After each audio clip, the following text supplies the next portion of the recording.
Barbershop itu di Amerika itu adalah tempat di mana orang-orang nongkrong atau orang-orang cerita, curhat, bisa dengan belajar dengan gunting, dengan clipper, berkenalan dengan yang satu profesi gitu. Kita bisa tukar informasi di sana, bisa tukar informasi seputar untuk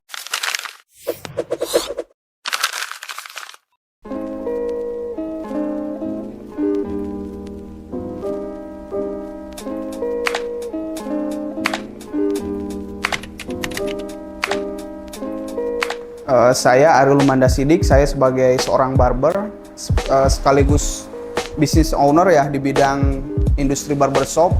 Nama brandnya itu ALS Brothers Barbershop yang bertempat di Kadugude, Kuningan, Kecamatan Kadugude. Ya, sebelumnya kenapa saya tertarik di industri barber?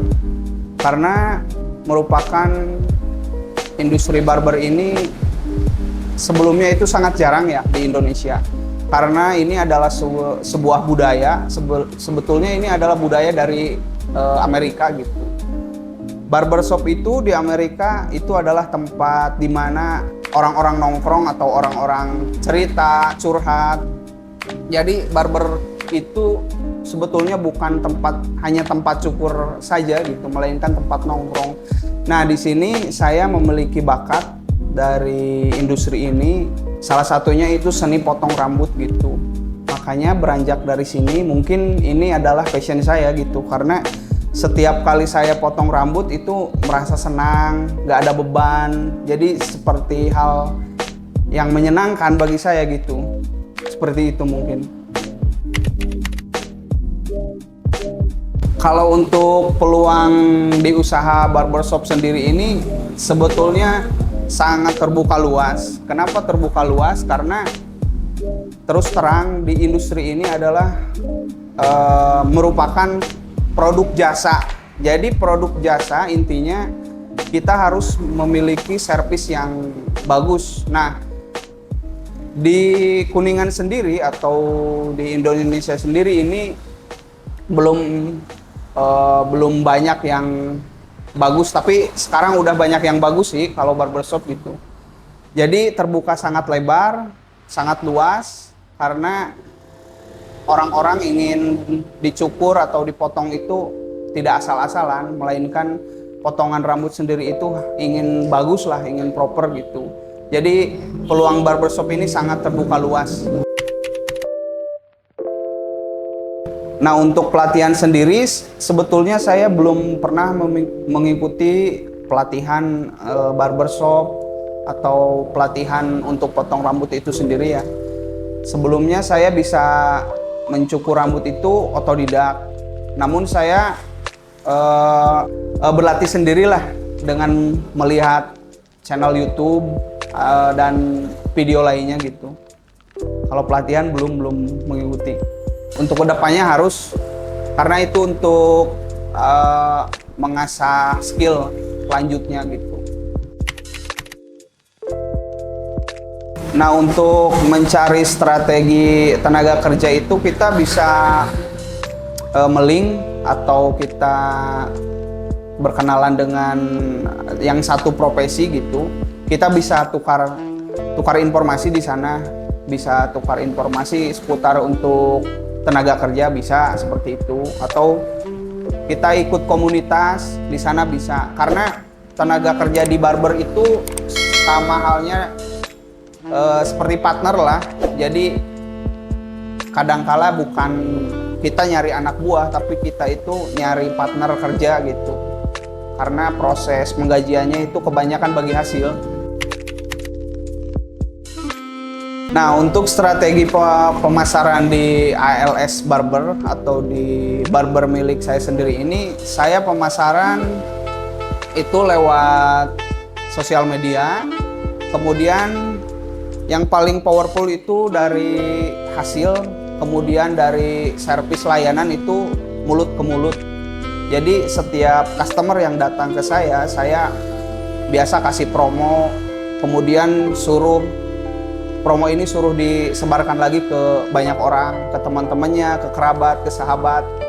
Jadi lebih ke promo lewat orangnya gitu. Dari sosial media itu hanya bonus lah, hanya memperlihatkan hasil gitu. Lebih tepatnya kalau untuk promo lebih ke orang-orangnya gitu. Sebetulnya bisa dengan modal minimal, bisa juga dengan modal maksimal. Itu tergantung kekuatan teman-teman ingin buka di industri barber ini sebesar apa. Nah, kalau untuk saya ini karena modal minimal, saya hanya paling yang jelas harus beli clipper, kemudian gunting, hair dryer, pokoknya seperangkat alat cukur harus punya gitu. Itu sekitar 5 jutaan lah. Kalau untuk yang lain-lainnya itu ada produk rambut, kemudian ada kaca, ada lain hal sebagainya itu kalau kita belum mampu itu bisa seadanya gitu, atau kita belum bisa sewa ruko bisa seadanya. Nah, ini untuk saya ruko per tahun ini 10 juta, kemudian produk rambut dan peralatan lainnya segala macam ini sekitar 10 jutaan. Kemudian ada kursi, ada tempat keramas, ada kaca dan lain hal sebagainya itu sekitar ada 5 jutaan lah.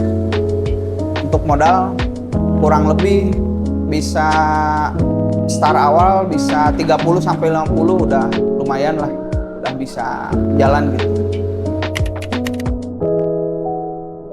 Nah, untuk resiko sendiri ya, sebetulnya setiap usaha ada resiko ya. Kalau di industri barber ini resikonya kalau untuk alat dan hal lain sebagainya itu cenderung minim, karena kalaupun tidak ada customer kan alat masih bisa dipakai. Nah, resiko sendiri ini dari kalau tidak ada customer. Nah, kalau tidak ada customer kan berarti tidak ada pemasukan, berarti tidak ada untuk bayar ruko, untuk kita sehari-hari. Nah, itu resikonya gitu. Makanya untuk solusinya gimana? Ya kita harus mendatangkan banyak customer berarti ke barber kita, itu solusinya. Ya dengan melakukan pemasaran, kegiatan pemasaran harus maksimal berarti. Mungkin itu resikonya. Ya, tips untuk yang ingin usaha atau belajar di industri ini, yang pertama kalau memang tertarik, pertama harus take action langsung. Bisa dengan belajar dengan gunting, dengan clipper, atau langsung mengikuti pelatihan yang ada. Nah, saran saya mengikuti pelatihan. Kalau sudah mengikuti pelatihan, buka langsung. Itu bisa di rumah terlebih dahulu, mau di garasi, mau di gudang, mau di rumah juga bisa, karena customer cukur ini banyak gitu, dari mulai anak-anak sampai orang dewasa. Dari pertama kita nyukur di rumah, pasti kalau kita bisa nyukur tetangga pasti nggak jauh gitu. Jadi kalau untuk industri barber ini untuk memulainya itu gampang gitu, bisa disebutkan gampang lah, bisa cepat lah gitu.